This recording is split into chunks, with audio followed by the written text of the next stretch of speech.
2025-এ যদিও শ্রবণার সময়টা অনেক বেটার। ফাইন্যান্সের দিক থেকে আমরা জানুয়ারিতেও অনেকটা বেটার রেজাল্ট পাবো। চাকরি পরিবর্তন, চাকরির স্থান পরিবর্তন, প্রজেক্ট পরিবর্তন এই সংক্রান্ত বিষয় নিয়ে শ্রবণার সময়টা একটু ভালো যাবে। শ্রবণা নক্ষত্রের জাতক জাতিকাদের ব্যালেন্সিং অফ লাইফ সম্ভব 2025-এর জানুয়ারিতেও।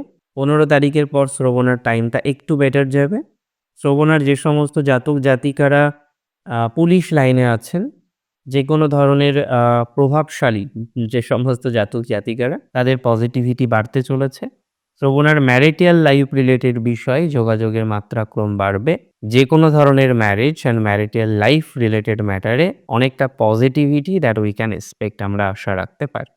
শ্রবণা নক্ষত্রে জাতক জাতিকাদের বাড়ির মানুষের সাথে সম্পর্কের ইমপ্রুভমেন্টের জায়গা কিন্তু দেখতে পারবো। ভেরি রিসেন্ট যে শত্রুতা, জ্ঞাতি শত্রুতা ইত্যাদি ইত্যাদি বিষয় শ্রবণার বেড়েছে, সেগুলো কিন্তু মিনিমাইজ হবে।